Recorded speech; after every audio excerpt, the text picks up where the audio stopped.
Welcome to Bridging the Gap to Connections, the talk show, where we begin by sharing your stories and spotlighting your shine.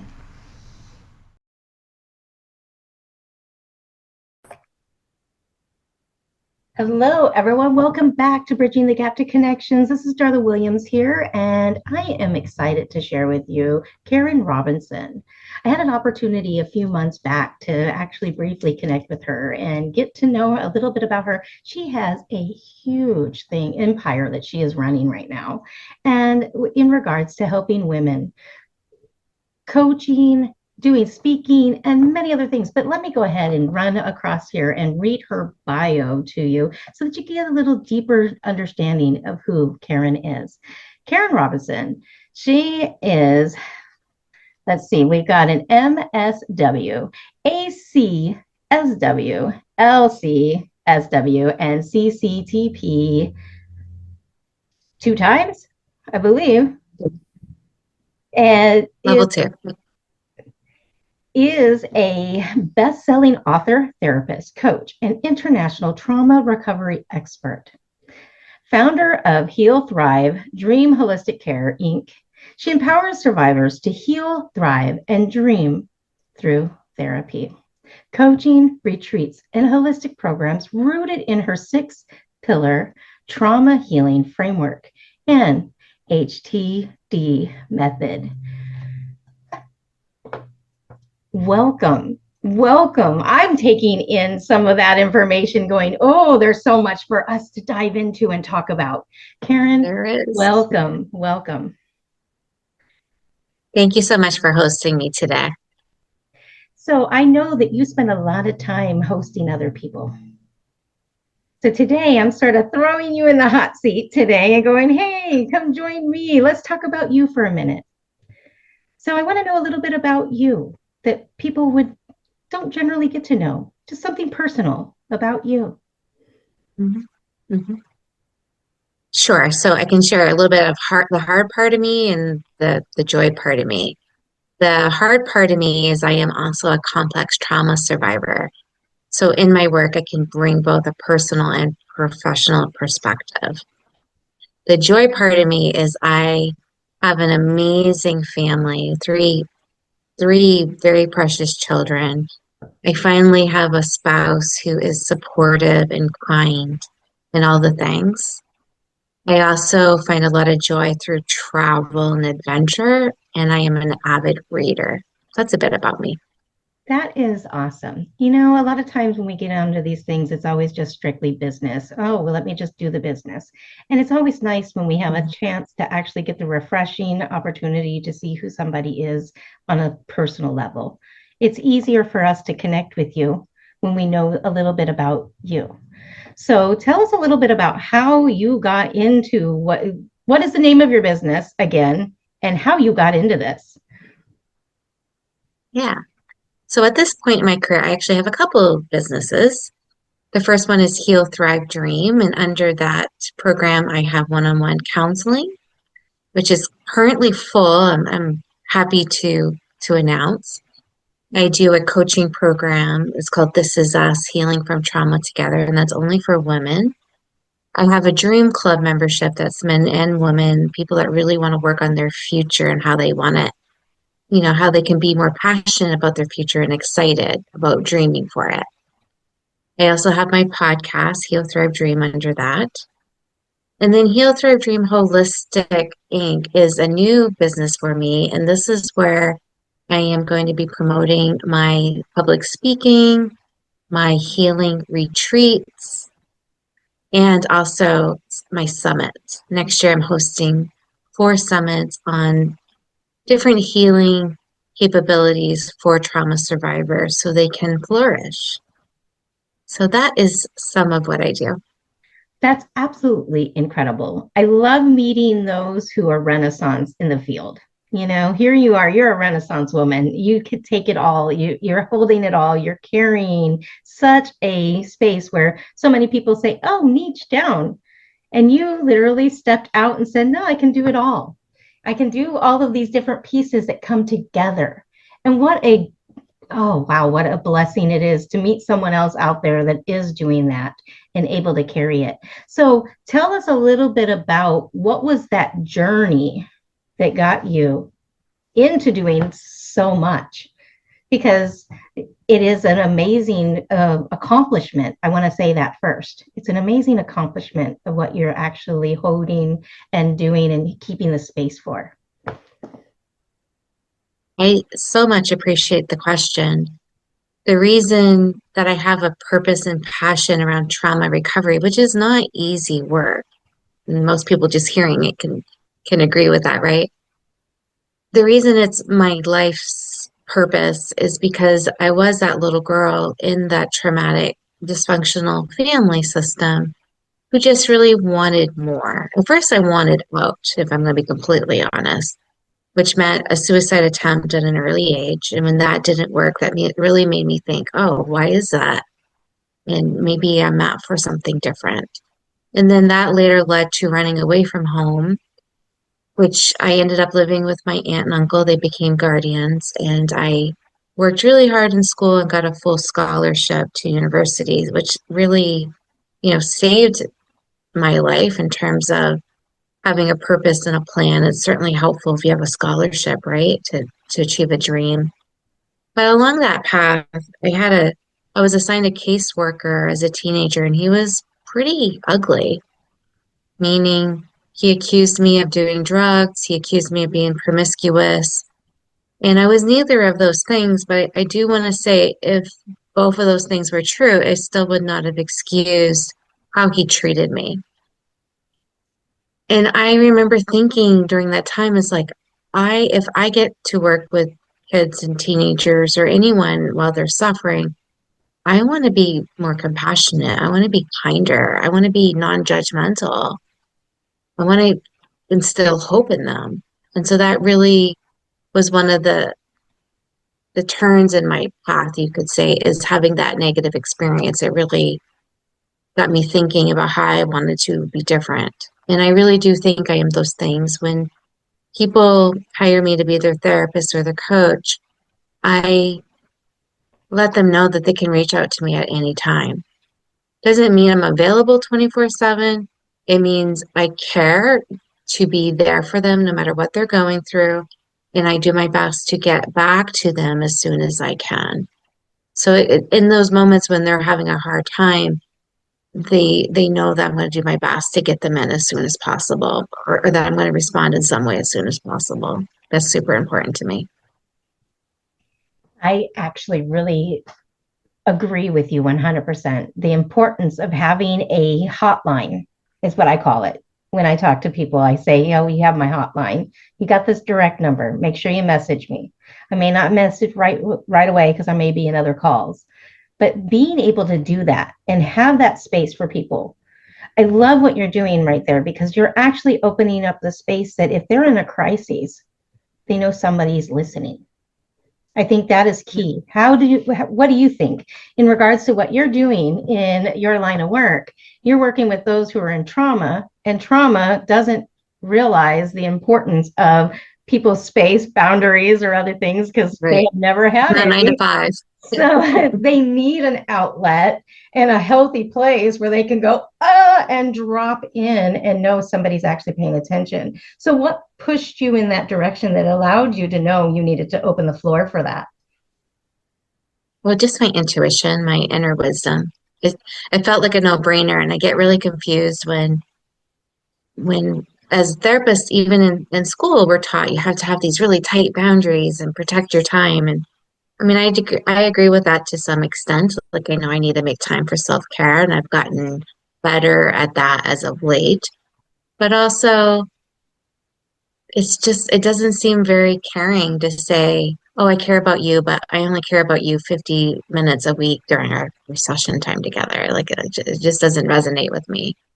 So, and also too, like, I make myself available to my clients so that they can contact me, 24/7. Most of my clients, if not, I mean, almost all of them are super respectful of my time. They don't take advantage of that, right?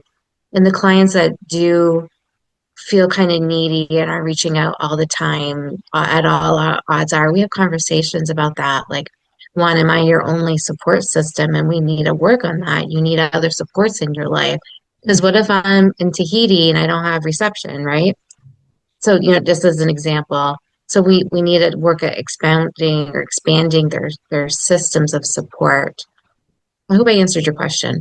You did. You're actually answering a great part of it because people need to know who are in trauma. And one of the things that I really want to really focus on is that here's Karen opening her door, allowing those who don't feel like they have any place to go. She's going to help you to establish where you can go. Because there's so many times when we're going through the situation and the pain, we don't know which direction to turn. And when you find a Darla or you find a Karen or you find someone along the way that does work in trauma, you're going to find the resources that are going to back you up and help you. And that was why I asked, because you really did open that up and break it down, where when those who don't have a system, you're actually speaking to them about that. So talk a little bit about how you go about what you do with coaching others in trauma. Sure. Well, the first piece is I have the education around it, right? Like I have my MSW, that's a master's in social work, and then I got the advanced license after the first 2 years of practice. But I've been in the field for 27 years, and during this time, I have all the certifications in evidence-based therapy for trauma. I also have worked extensively in coaching. And the reason I became a coach is because my license as a therapist limits me to any state that I'm licensed in, where coaching, I am unlimited. And with both, I'm able to work globally with clients. So now I'm forgetting your question. The question is just explaining what you do with the clients so that Okay. you know what they're going to receive from you. Yes, thank you. So first of all, what you will receive from me is, both the expertise of being in the field, but you're also going to get the compassion and the non-judgmental stance, active listening, an advocate, if you will. Now, what I offer, I feel, is quite different than a lot of other therapists. One, I am truly trauma competent. There's this buzzword, it's called trauma-informed care. Now, I think it's great if your dentist is trauma-informed, maybe your medical doctor, trauma-informed. But if you are a complex trauma survivor, I think it's very important that your therapist is trauma competent, meaning they have all their certifications and evidence-based practices. Also, you want your therapist to not be completely rigid in the modalities that they know. You want a therapist that will meet you where you're at. So if you're not ready to discuss certain things or work in certain areas, that they can pivot. If you're not responding well to one therapeutic intervention, that they'll try another. In fact, I think one of the things that's unique about me is I actually don't like most of the modalities because they go too hard, too fast, because they're on a timeline. I think really great work is doing an eclectic approach where you're pulling from different resources based on that particular client's needs. So when I first get a client, I do a thorough assessment, looking at all the areas of their life where they could benefit from healing or help. And then I make recommendations. I offer things in terms of a treatment plan, but they get to decide. Like I have a vet right now I work with has complex PTSD. He doesn't want to work on PTSD healing right now. He's dropped out of every therapy that's been offered to him at the VA because it's too hard, too fast. He wants help working on building relationships with his kids. He wants help communicating more effectively with his spouse. Now, is it true that if he worked on his traumas, that would certainly help with those areas? Of course. There's lots I can do in terms of interventions that aren't about the trauma. I can work with him on how to be a more playful parent, how to be more present parent, I can teach him communication skills to improve his marriage. So that's what I do. I love how you're able to actually pack that, put it together and really break it down to the simplest forms where people can actually understand what you are offering them. Here we are, yes, we do the trauma, but we also have to understand you have a life to live right now. And sometimes unpacking the trauma has to be done in increments. We can't just undo all of it because it's years and years of trauma, especially CPTSD. And Yes. what Karen is offering is a space for you to finally have a place where you can be recognized, seen, heard, and understood. So she's walking you through a journey. It's not going to be overnight. Nothing you dealt with happened overnight. It was in a lifetime of circumstances and situations that you have to unpack, that you have to dissolve, that you have to do the shadow work or whatever types of forms of words that are necessary for you to understand what is that journey. So, Karen, I want to ask you in regards to what you're doing, what is the passion for you behind it? Why do you do it? It's a wonderful question because it is exhausting. It's can be taxing. Like if you have a big heart, sometimes it's hard to, leave things in the room or the space, right? However, over time I've gotten better at that and better with my self-care. But the reason I do it is when you see people actually healing, you see people, reaching their goals and surpassing their goals and thriving in their life and actually creating dreams for the first time. When they feel more whole, they're doing that holistic healing journey. It's incredibly rewarding. There's no words to describe that. I can't think of anything else that would be this rewarding. In fact, if I had to start all over again, I would pick the same path. So, in regards to that, knowing that this is your passion, this is your purpose, finding that purpose. When you talk about the type of work you do with dreams, helping people in their dream world, to find that space. So we're going from the trauma coaching. Now we're going to talk a little bit about dreams and creating the life in which they want to live. Here they are, they're sitting out there and they're like, I think I know what I want, but they need someone to help guide them through it. So what would somebody benefit with you to be able to come and sit down with you to say, okay, I need to figure out my dream? What would what would you do with them? Yeah, wonderful question. Well, first of all, trauma is a dream killer. When we're in trauma or going through trauma or have a history of trauma, it can be soul sucking and we can feel pretty hopeless or helpless. When we dare to dream and have permission to write out what that would look like and set some intentions, I help people to start doing some baby steps around that. Like I have this program too. I have a heart for women too and men that are financially struggling because I've been there. And so Dream Club is $7 a month. Like you couldn't make it more, inexpensive if I tried, right? So $7 a month. They get a video from me every month with a small piece of action. I usually do the 12 universal laws, and each month we focus on one of the laws. I do a video about that, and they also get this beautifully designed workbook that my team designs where there's some action steps, baby steps that you can do so it's not overwhelming. Like we get overwhelmed so easily.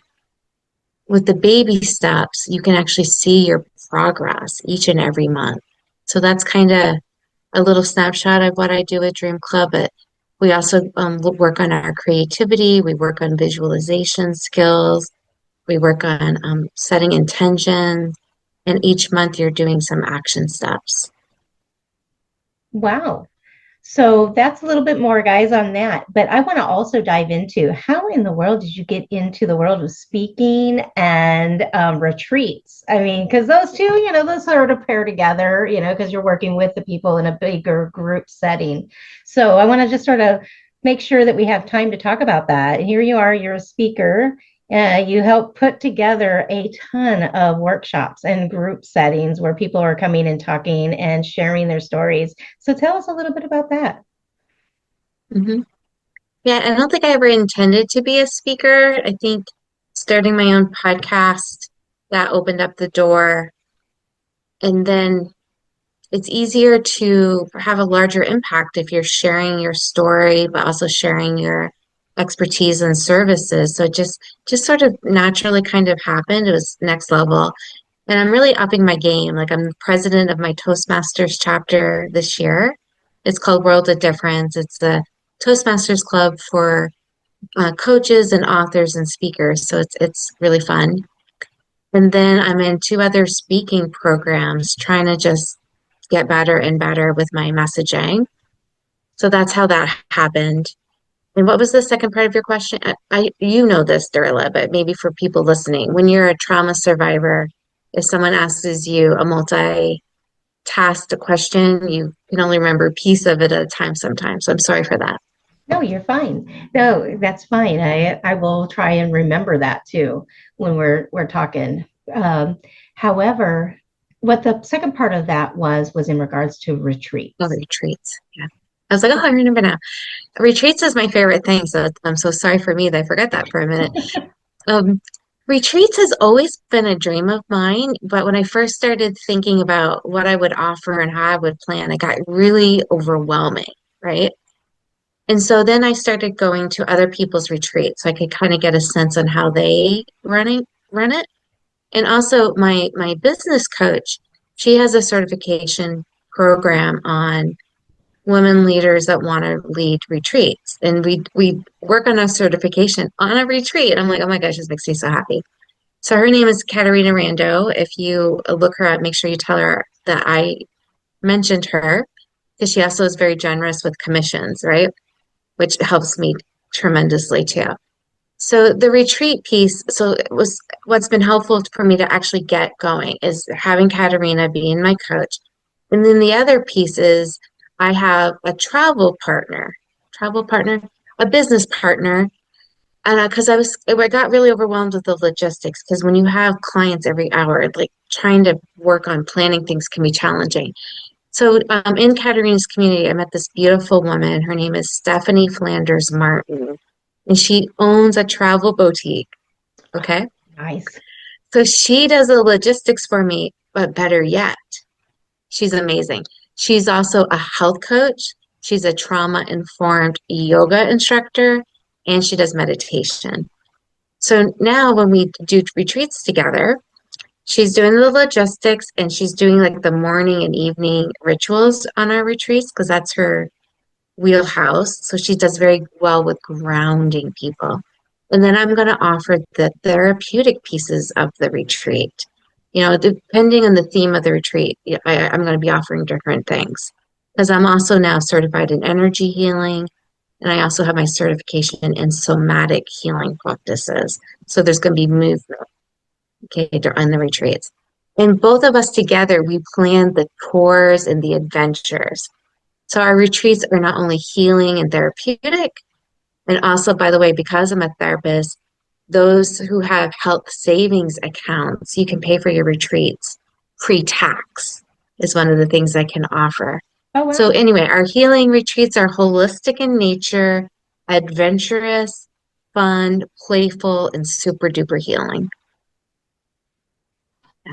Do This you want to know is, more about where we're going? I do, because you have something coming up, don't you? Yes, I am proud to say that my Virginia retreat in this beautiful, it's near the Shenandoah area of Virginia. It's full at this point. Super excited. There's 11 of us going, and we have all kinds of adventures planned for that. And then next year, 2026, we have two retreats in Italy planned in June 2026. One is for women only that are survivors. And it's the Beautiful. first week of June. The second week is for couples where at least one person has PTSD or complex trauma. Okay. Now, a lot of times both people in the couple will have it. And so both of those retreats are in Italy, 2026 in the month of June, back to back.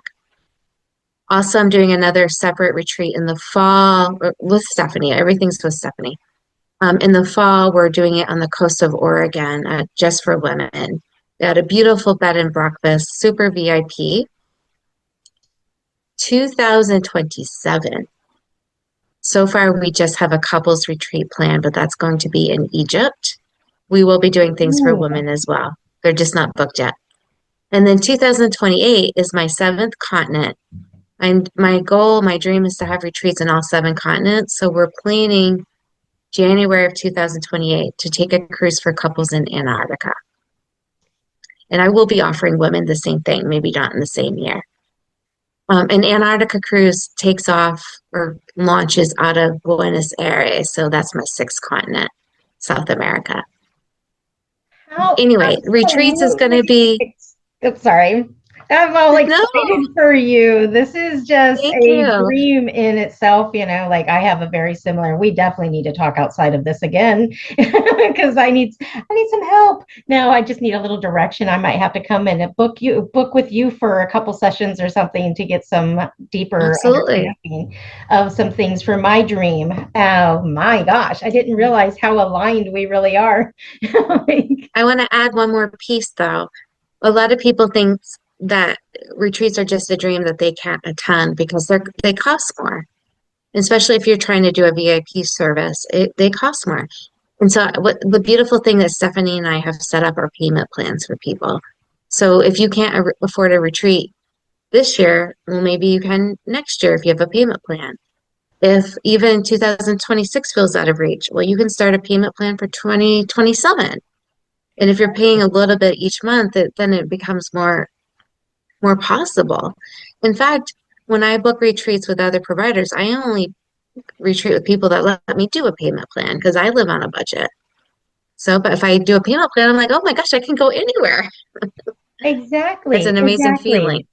I love Yeah, that you leave everything available, that you find the resources for those who are out there no matter where they're at, that you are finding that slider, scale and system that allows people to be able to attain the things that they want to attain. That is such a gift that you're truly giving to the world, Karen. And I know that I want to ask you, now that we've gone and unpacked a little bit of everything about what you do, is there anything here that you really want to close in on to make sure that people know about that or want to share with others about yourself? Or, and that's where I'm going to stop. If you want to, what is it in there that you want to share with others? Or is there anything that was undone that we didn't finish so that you can really let people know who you are? thank you for that. I would love maybe a little bit of attention on my summits. I have one more summit this year. It's in October, the 23rd and 24th.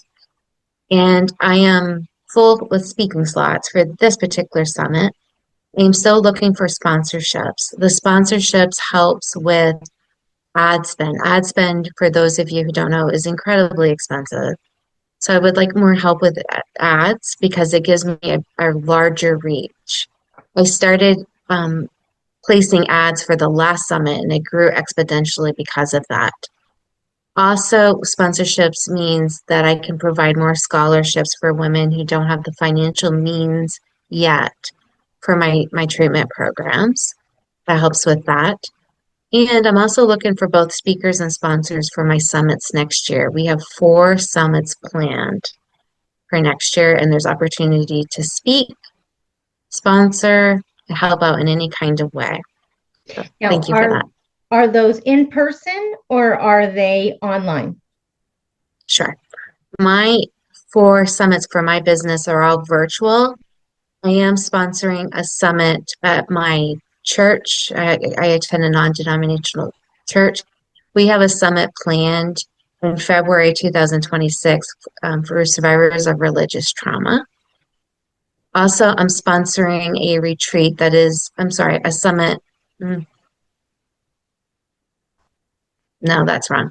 I'm sponsoring an event. It's called Amp Up. It's actually a cruise where people can have speaking opportunities there as well.